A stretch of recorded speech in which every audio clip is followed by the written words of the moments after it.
Hi, I am Analu, your presenter for tonight. My topic is about change management by Rusabeth Muscanter.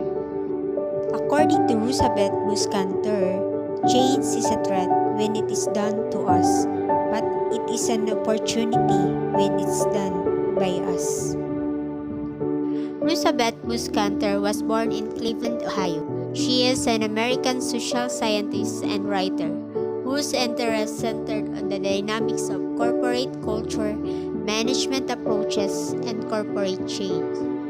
Elizabeth Muscanter holds the Ernest L. Arbuckle Professorship at Harvard's Business School, and is also the chair and director of the Harvard University Advanced Leadership Initiative, a collaboration across all of Harvard School to help successful leaders at the top of their professions apply their skills to addressing challenging national and global problems in their next stage of life. As an expert of strategy, innovation, and leadership for change, she has advised numerous national and global corporations and public sector leaders. What is change management? Change management is a collective term of all approaches to prepare, support, and help individuals, teams, and organizations in making organizational change. It is also the process of guiding organizational change to realization from the earliest stage of conception and preparation through implementation and finally to resolution. What are drivers of change? Drivers of change include the ongoing evolution of technology, internal reviews of processes, crisis response, customer demand changes, competitive pressure, acquisitions and mergers, and organizational structuring that significantly change a company or organization. Organizational change management considers the full organization and what needs to change, while change management may be used solely to refer to how people and teams are affected by such organizational transition. Cantor's change theory. Cantor's change theory states that information must be shared from the top down so that everyone is aware of organizational goals. Spreading knowledge and sharing ideas will lead to innovative ideas and collaboration from the staff. It also provides a framework that may use to improve your organization efficiency. Cantor's theory suggests that the way of an organization operates is an integral component in how employees derive their attitudes and behaviors. The Cantor's theory recommends that employees exhibit different behaviors based upon whether certain structural support were in place. Cantor's Change Masters. Elizabeth Muscanter is rightly regarded as one of the great innovators in change theory. She uses the term change master to describe managers who are at forefront of change within their organizations. There are 7 abilities of Cantor's change master. First is tune into the environment and identify new opportunities, threats, and ideas before others. Second is use kaleidoscope thinking and encourage staff to indulge in blue sky thinking. Third is communicate a clear vision and inspire others to become excited by their visions. Fourth is build coalition and enlist the support of others. Fifth is work through teams and get the commitment of everyone whose efforts are required to make the vision a reality. Sixth is persist and persevere and are not discouraged by obstacles and problems. And lastly, make everyone a hero by celebrating achievements and acknowledge all contributions that help make the change work. Most cantors argue that effective change masters should firstly focus on tasks where the emphasis is in the result, not procedure. Secondly, organize people into teams with complete responsibility for their part of the end product. And finally, create an atmosphere with which emphasizes the value of people involved. The 5 barriers to organizational change. First is "it's not mine," the ownership challenge. Organization change falters when employees don't buy into ideas and identify with. Roosevelt calls this the "it's not mine" barrier, and it is the cause of challenges most of big corporations experience. The solution lies in the empowerment of the innovators, explorers, questioners, and rebels in the organization. It is about everyone becoming an entrepreneur. Second is the territories or boundaries. Roosevelt's second barrier is the battle over term. These are battles where employees defend their territories first. This frequently occurs in traditional organizations and makes things painful. The cause in the internal walls the organizations have built over many years. The walls need to disappear. Organizations need to open up and start embracing other stakeholders as their true partners. They need to create ecosystem around their products, services, and users. Boundaries that are once clear need to become blurred. These walls should dissolve into the ecosystem built around users' community.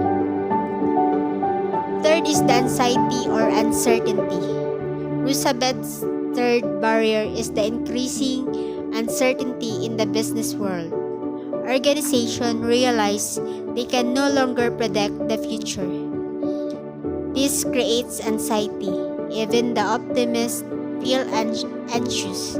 This inability to foresee the future means organizations need to be able to adapt quickly. The solution lies in finding a higher purpose, a grand mission for all the organization to pursue. It's about creating human bonds to make this mission a reality. Strong human bonds are created by mastering stress, together by inclusion, by valuing difference, and by listening to all voices. Fourth is rigidity, over control, new in old system. The fourth barrier to change is the fact that traditional organizations are slow-moving objects. They are often rigid and employ excessive levels of control. We all are familiar with the painful truth that it is often possible to create something new and vibrant in this old rigid system. This is especially so when situations are novel and it's hard to predict how things will play out. Organizations should embrace a culture of experimentation.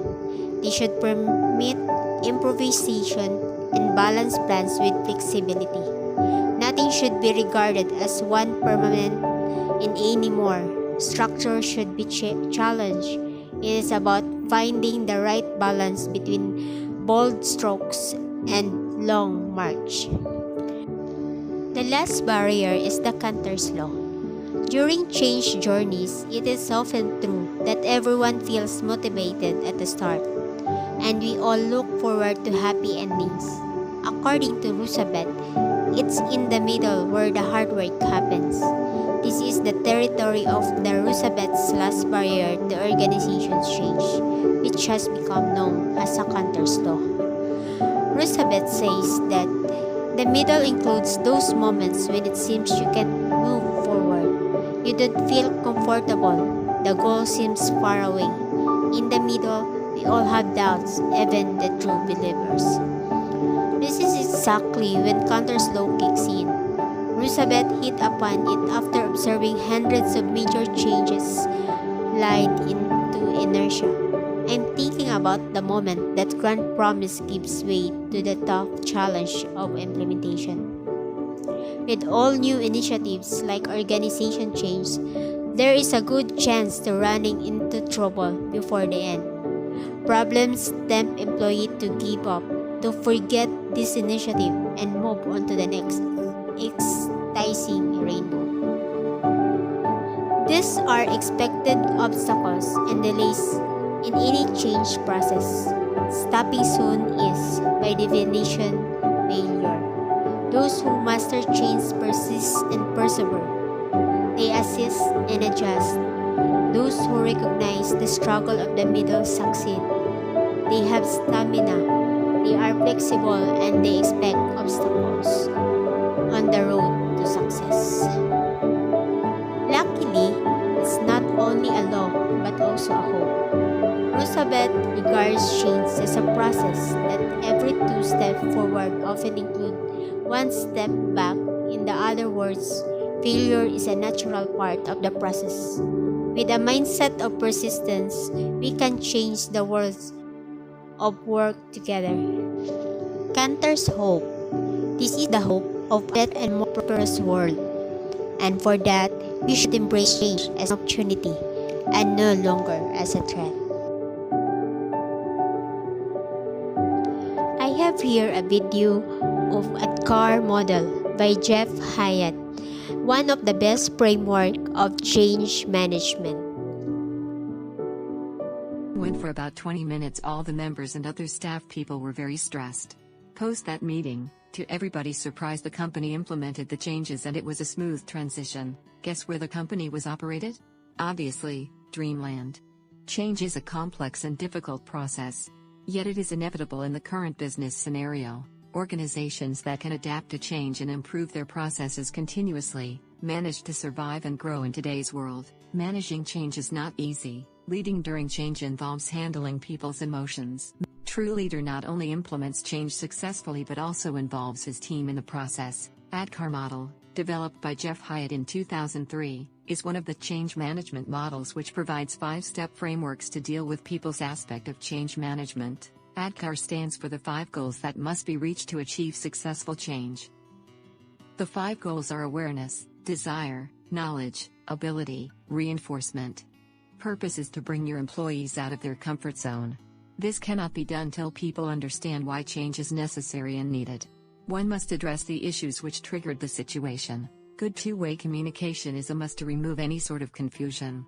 Encourage your people to ask questions and make suggestions. Understanding the need for change and willingness to participate in the process are not similar. If people want to make change happen, they support the entire system. If they do not like the change, they become an obstacle in the process. To generate the need for change in people, one must define how change is beneficial for them. You cannot lead change unless people know how they can contribute and where do they fit in the process. For example, many roles and working methods changed when companies announced work from home for all the employees. Unless people know how they are going to contribute, one cannot expect positive results for the team. Only providing necessary knowledge to perform the job doesn't mean you can start driving results. After gaining knowledge, one must develop necessary skills and abilities to perform the task without any mistakes. This assures the leader that there won't be any costly errors later on the performance part. This is the final step of the ADKAR model. This means continuous practice and implementing new systems so that it becomes new normal for people. Managers and leaders are required to make extra efforts in guiding people and giving lots of feedback. People like to know how they are performing, hence leaders are advised to communicate how their efforts are contributing to achieving the goal. Model is also useful for troubleshooting change processes that are dysfunctional. Brainstorm your process against the ADKAR model and find the missing link. Once you find the missing link, you can correct it.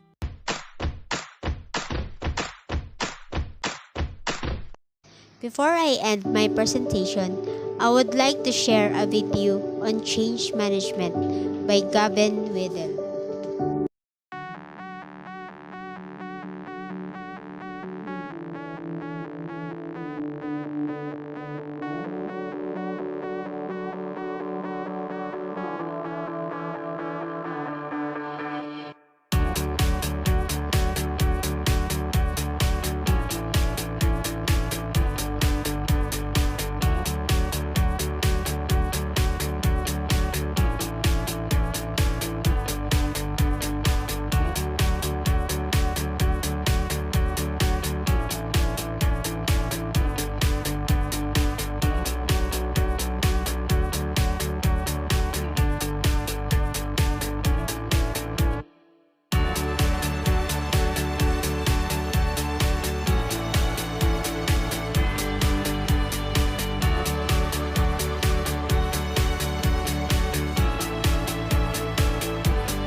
ends my presentation. Thank you for listening and have a great night.